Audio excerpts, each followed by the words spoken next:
Okay, welcome to today's webinar. I think we can get started. I am Raquel and I'm a Senior Policy Associate at JPL Africa, and I'm joined today by Brahm Fleisch. He's a JPL invited researcher and Professor of Education and Policy at the University of Witwatersrand. We will be recording today's session, so I'd just like to give you a heads up about that as well. Thank you. I'd like to now hand over to Brahm. Thanks, Rochelle, and thank you very much for inviting me or agreeing to this. It's part of an ongoing conversation we had, and I was invited by JPL to review some funding proposals, and the idea for this session essentially emerged out of conversations that I had with people in JPL about what I saw as some of the common challenges that I saw in some of the proposals. I'm going to be talking primarily about locating randomized controlled trials within the field of education, but I'm also going to be addressing a range of other issues related to randomized controlled trials. I'm going to assume that most of you are doing or planning to do or have done randomized controlled trials, so there will be some assumptions that I make. I'm not going to be talking about technical issues today. So I'm not going to be talking about sample size or any of the technical issues related to design. It's primarily focused around locating the research RCTs within the context of the existing research in the field. So a little bit about myself. My name is Brahm Fleisch. I'm currently a consultant to SADC, the Southern African Development Community, and UNICEF. But I'm also located at the University of the Witwatersrand in Johannesburg, and I'm a professor of education policy. Now, I have to, I was told all my students never to start a presentation with an apology, but I will this time because I was trained as a historian. So my PhD is not in statistics or in economics or even in education. My background, my PhD study was in history. Although I had a strong undergraduate degree in mathematics, my postgraduate degrees in history. So I came to randomized controlled trials quite late in my career. I don't do the technical work. I work with a team of economists and statisticians, but I do play a role, I hope to say a central role in understanding how to frame and think about the role of RCTs and advancing knowledge in the field. So that's really what I'm going to be talking about today. Again, a little background. The conversation that I've had with the colleagues at JPAL emerged out of my review and reflection on some proposals I was asked to review.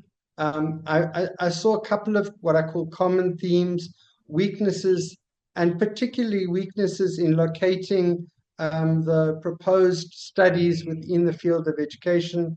What I saw is most of the proposals generally framed the problem against the bigger issue of 9 out of 10 children in sub-Saharan Africa can't read or do maths, or also framed it around US or European literature. So I saw common challenges, and I thought it would be worthwhile talking about this with people who are currently writing proposals or currently in the midst of doing pilot studies or large-scale randomized controls trials.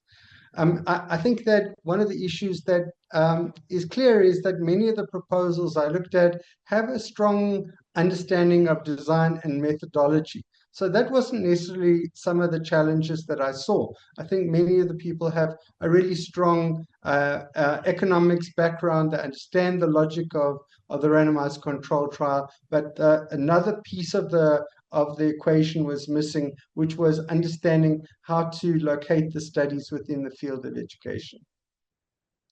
I recommend, before we even start, there was a special issue in 2018 of the kind of leading educational research journal called the Educational Researcher, and that's the introduction article to that special issue really reviews. For those who've not familiar with educational RCTs, it reviews the history of RCTs, particularly in the United States and Europe over the last 50 years. And for those of you who are using RCTs but don't know the education side, this is an excellent introduction. And if you're struggling to get hold of it, please let me know. I'll be happy to download it and email it to you. It's a very useful reference point for anybody doing work on RCTs in the education space. I don't expect anybody to read this all, but this is just a sense of the research that I've done over the last 15 years. I've done both RCTs and I've done related qualitative research and some conceptual work. I've got a book. So I've been working in the field and I've been publishing in the field, and it's key for me. I'm an academic. I'm primarily an academic, although I do work at a policy level, currently working at a policy level for SADC and UNICEF. But my primary work is to advance learning in education using RCT. So it's not just to undertake RCTs to establish effectiveness, but to really establish how RCTs can add value to knowledge in the field. And that's going to be a big theme of today's session. Again, Rachel, please stop me after about 20, 25 minutes. I'm bound to go on, but I do want to have an opportunity for people to engage with a discussion. So I want to just talk about 8 themes, some of which are not directly related to locating it in the field. Some have some slightly at a tangent from the core theme, but I think they're worthwhile looking at in any event. So locating the research within the local context, I'm going to talk about that and why that's so central. The second one is not just looking in the local context, but locating RCT research within the field of education, making sure that when we are doing RCTs, that they're grounded in an understanding of some of the key theoretical and empirical findings in the field of education. The third theme looks at often a missing theme in RCT research, which is the generative mechanism story. And I'll talk a little bit about that and why it's often very useful to have complementary qualitative research that explores the generative mechanism. The fourth one is about putting attention on implementation, fidelity, and enactment. So you can have a brilliant design study, but if the original intervention is not properly implemented or the teachers don't enact them, you don't really know what you've got.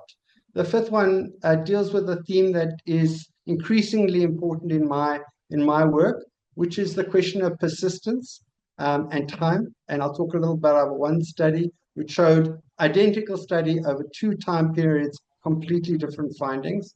I'll talk about time and why it's important to put that into your perspective on this. Disaggregation, I'll talk about that. Again, this is an emerging theme in the field, looking at effects by subgroup. And then I'll end by looking at some of the alternatives to RCTs and how you can use your RCT data for secondary analysis. So I've got a lot to do.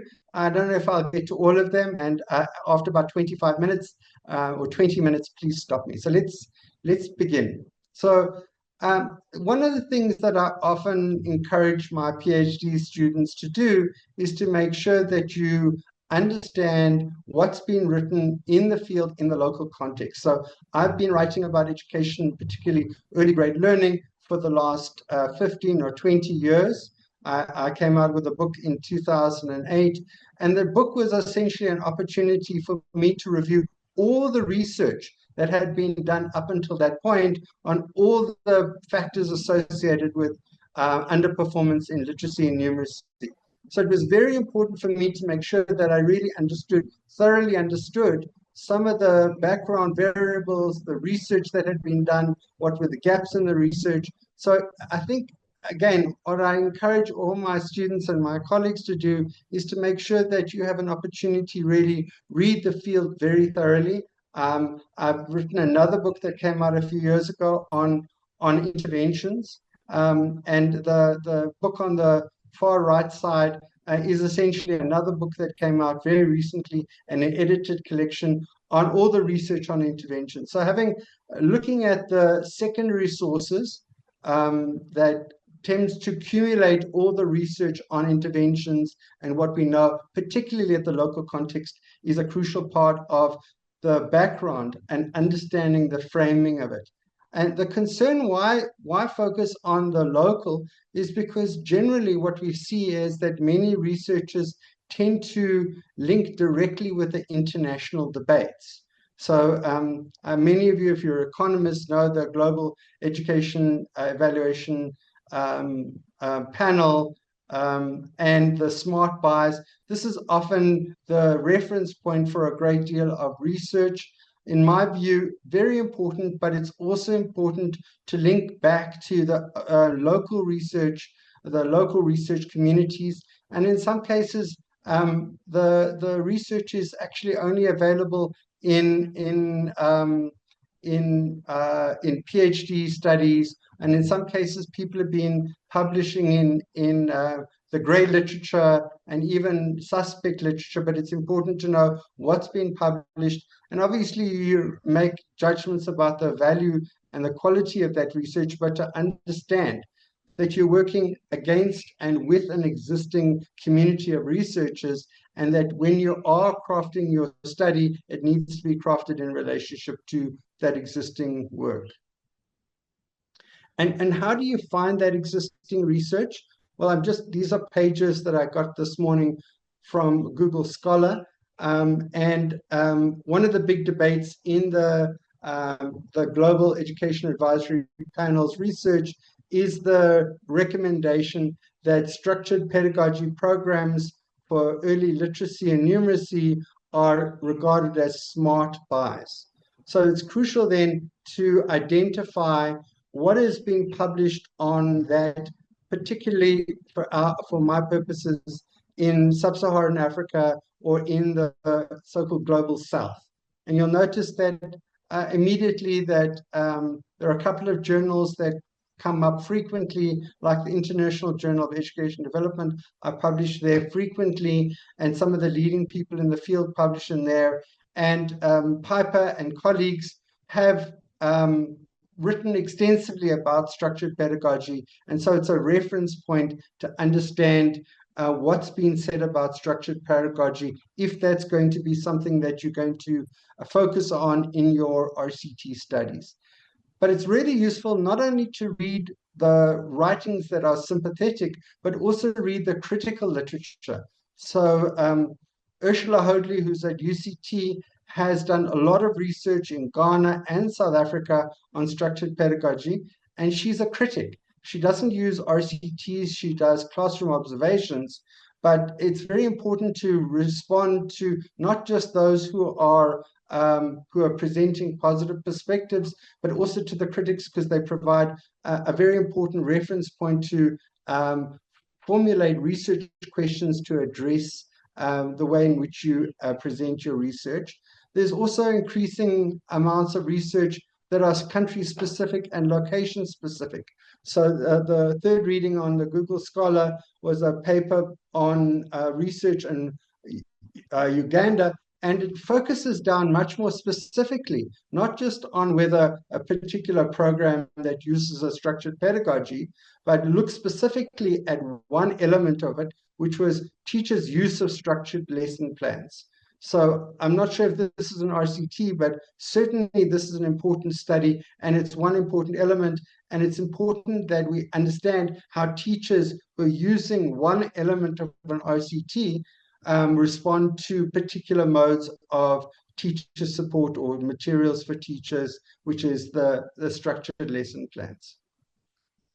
And when we look elsewhere, you can see that RCTs are not unique to Southern Africa. The article above, again, focuses on strengthening teacher support generally. This would be training of teachers, and it comes from a study done in El Salvador.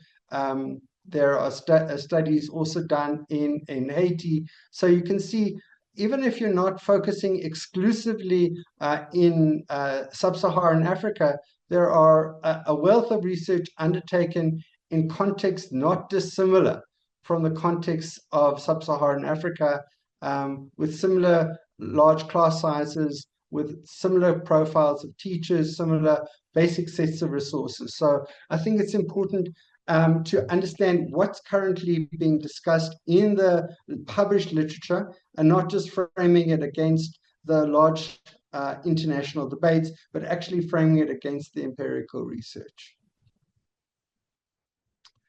The second element is understanding when we're doing research on a particular, and again, most of my research is on early grade literacy and numeracy, or early grade reading, is to ground your study with an understanding what the underlying theory of a learning is. So, for example, in the early literacy space, which is quite a contested space, there are a whole lot of colleagues in my department here at the university who don't agree with this, but this is a simple review of reading has become the new consensus in the field. It's been around for the last 40 years, 35 years.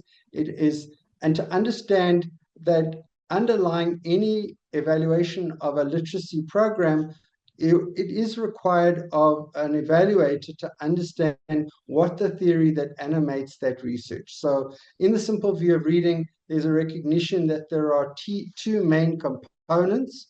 There is the word recognition or language, or the oral language, and on the one hand, sometimes called language comprehension, and the other one is the technical aspects of decoding, sometimes called word recognition, and that together, when you put these two pieces together, you get what we really are interested in, is reading comprehension. So at a whole lot of different levels, whether it's in the description of the program, whether it's in the design of the evaluation instruments, whether it's the interpretation and discussion, it's really important to understand what's underlying the theory of reading, or the theory of education that underlies any kind of program that's being evaluated.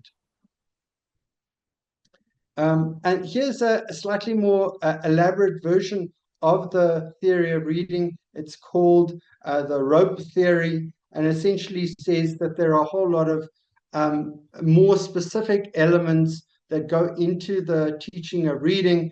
And if any one of those are not there, it's going to hinder the capacity of an intervention to be effective in generating the real outcome, which is reading comprehension. So if any of you have used the IGRA instruments, you would notice that many of those elements in the rope are in fact part and parcel of what's assessed in the IGRA instruments. And again, it's important, even if you do not focus extensively on it, to understand what the underlying pedagogy or educational theory that underlies interventions that really focus on early grade learning.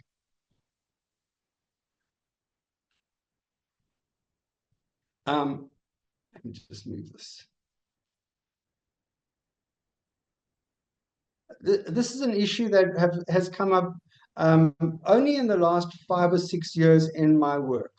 And that is that there's been a lot of pushback against the RCT results. So we've done extensive RCT studies. We've had consistent and positive findings of a particular model. We've replicated it. We've replicated a second time. And we've had very consistent positive findings. And yet we are unable to convince policymakers that the evidence is sufficiently strong. So trying to understand why we're not able to really reach policymakers with what we consider to be extremely robust research findings. And at least part of the answer to that question has been provided by our colleagues at Princeton University, Angus Deaton. And this is a quote from a paper he published about 8 years ago, which provides a kind of clue, but it also does signal how we need to think about what we do with RCTs. He writes, and I'm going to read it, "Yet once the commitment has been made, RCT evidence can be extremely useful, pinning down part of a structure, helping to build stronger understandings and knowledge, and helping to assess welfare consequences. Yet without the structure that allows us to place RCT results in context, or to understand the mechanisms behind these results. Not only can we not transport whether it works elsewhere, we cannot do one of the standard tasks of economics, which is to say whether the intervention is actually welfare improving. Now, this is the section I find very compelling. Without knowing why things happen and why people do things, we run the risk of worthless causal fairy tales. He calls them fairy tales, causal theorizing, and have given up one of the central tasks of economics and other social sciences. So one of the key issues that I think he's pointing to is that it is not sufficient to have a Z-score, a strong, consistent Z-score. And that's the outcome, and we can then say this particular intervention has this level of effect, or this percentage of an extra year of learning. But we need to be able to provide explanations of why it works, and that's the key concern. And in the why is essentially about the mechanisms, and I want to give illustrations from my own work. So we did a series of studies called the early grade reading study, which was the initial one, tested out 3 different interventions in a control group in a rural school in a rural province in South Africa. We found consistently that one particular intervention was most effective. And along with it, I did with a colleague here who does qualitative research, I did some interviews and observations. And while we knew that the combination of lesson plans, quality training, materials, and on-site coaching were very effective, we didn't really understand what it was that the combination of those different factors were. And the qualitative research signaled to us, or provided us with insights about how the new, what I call the triple cocktail or educational triple cocktail, shifted space and time. And so this paper essentially looks at how teachers, their use of what we call micro time and macro time changed as a result of using the intervention model. So providing ourselves and policymakers with an explanation of why the particular kind of intervention actually impacts on teachers' practice. There's a second, let me go back. I've got a second one, and I'll just talk about it briefly. It's a current PhD student of mine who's trying to understand why within the structured pedagogy program, why coaching is such an important ingredient.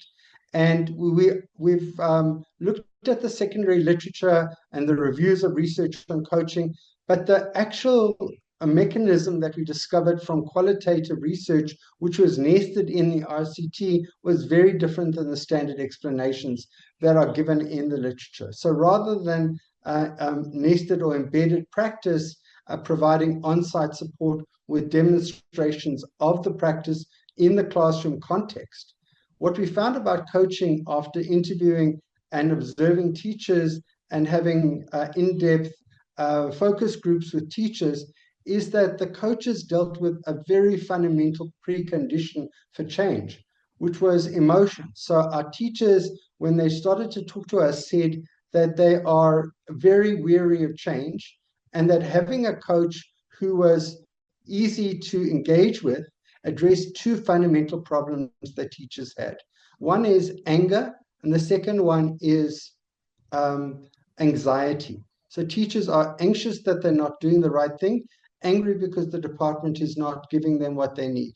And so the coaching process, we now understand what the mechanisms of coaching is and why it is central to the change process. So again, back to Deaton, recognizing when you're doing RCTs to incorporate an understanding of the mechanisms is a very important component of this process.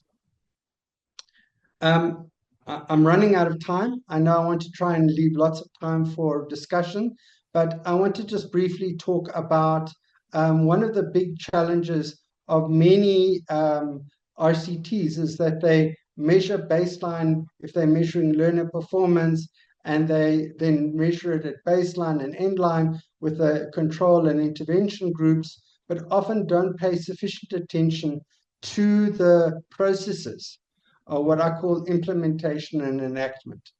So it's extremely important if you want to make strong claims about the impact of a particular intervention to track not only what the performance was at baseline, control versus treatment, but to understand in detail what actually was delivered. Yes?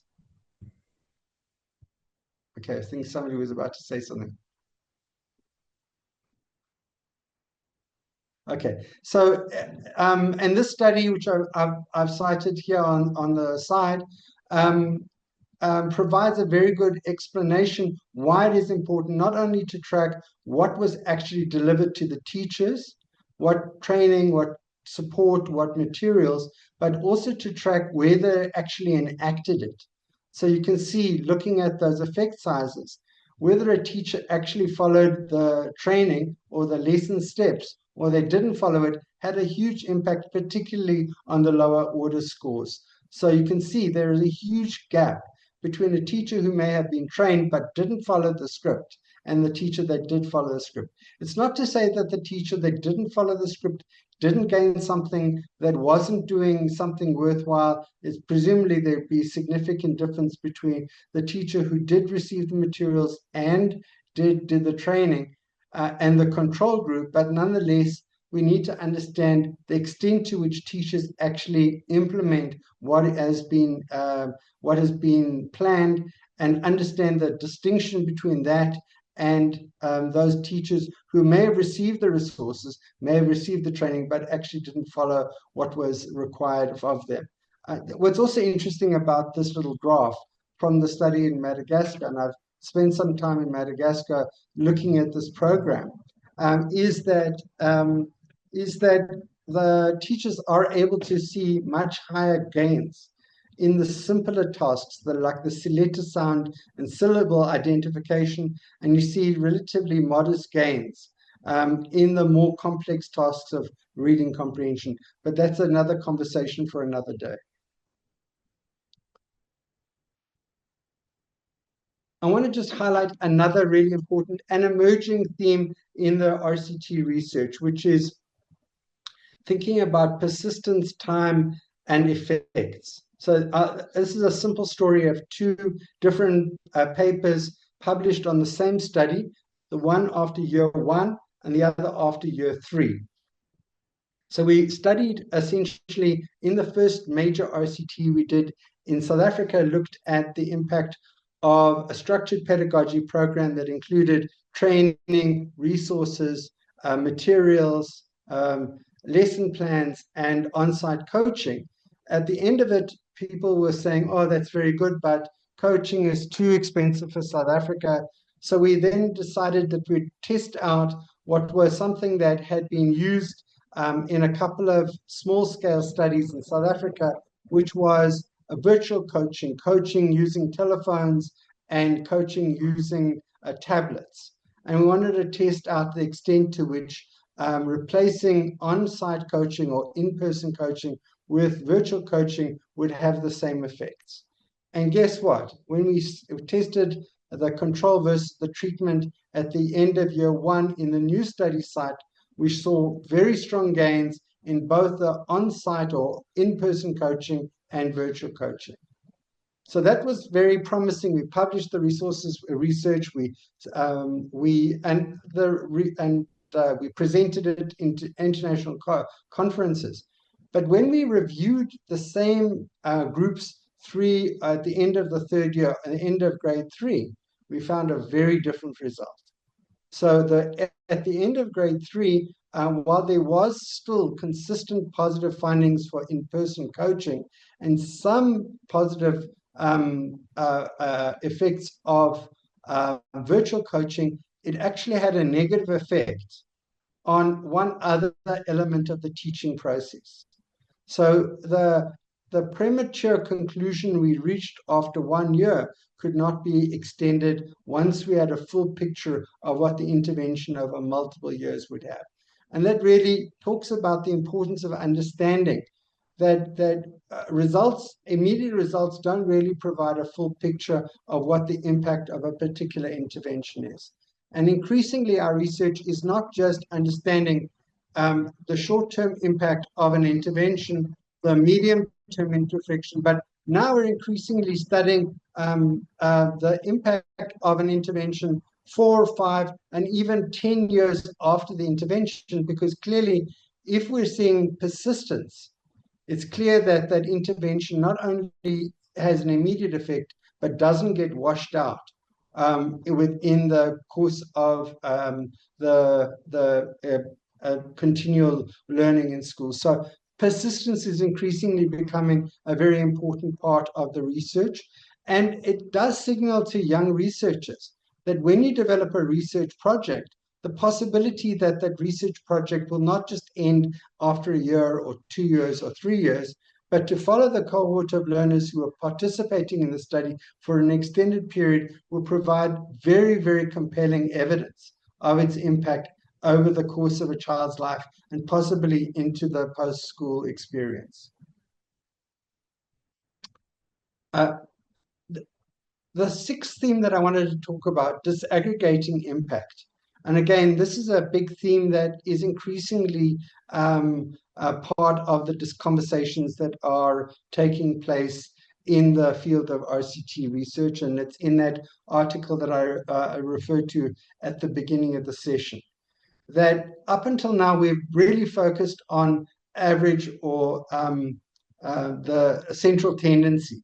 So asking for the control group, for the intervention group, on average, are we seeing a large effect of the intervention? But increasingly, particularly if you have large enough randomized controlled trials, we often see that the effects are different depending on the subgroup. So this is from a study that I did about 10 years ago of a catch-up program, not completely dissimilar to the teacher at the right level. And what we found in this RCT was that if you look at the deciles in decile graphs, the dark is the control group schools, the light is the intervention, is that in the bottom distribution, those schools with the lowest average performance scores in English reading were likely to do better. The control schools were likely to do better than the intervention schools. So they actually had a negative effect on the intervention kids in those schools. And the schools that who were originally in the slightly higher decile did substantially better in the intervention group than the control. So what we're suggesting, and this is the conclusion we reached in this paper, is that the intervention was pitched too high. The intervention worked really well for children above the average, but actually worked not very well for children below the average. So that's an important new insight about where we should be taking randomized controlled trials. Last two very small points, and then Rachel, I realize I'm running out of time, that there's huge use for randomized controlled trials for secondary research. And this study that I did with two of my colleagues, when we reanalyzed a test that was administered to again a randomized controlled trial of a catch-up program, and my colleagues did secondary analysis of the actual scripts to identify what it is that children were struggling with. And you can see from the bit of evidence that I've shown that there's a problem, what is called a language interference problem. Children essentially unfamiliar with the nature of the English language structure and using, in this case, isiZulu structure to try and make sense of an oral spelling word. And you can see in isiZulu, most of the words would end with a vowel sound, and the children are essentially using a vowel sound which is familiar. So that essentially their oral language, English, and their understanding of English structure was missing, even though it should have been there by the grade 4 class. So that provided us with very useful insight into exactly what it is that children were struggling with. And it was only made possible because we had 3,000 scripts available, and we could do that analysis. Finally, I also want to suggest that there are very, very powerful alternatives to RCT. One of the major studies that I did was a regression discontinuity design, and alternatives to RCT are often required because it's not possible to randomize, or because you can't have a baseline, or there are a range of reasons, but you can establish counterfactuals using difference in difference, or regression discontinuity designs, or in the case that we're currently doing in Namibia, you can use propensity score matching and provide very compelling evidence of the impact of a particular intervention using alternatives to RCT, but also alternatives that provide very robust counterfactuals. So let me leave it at that.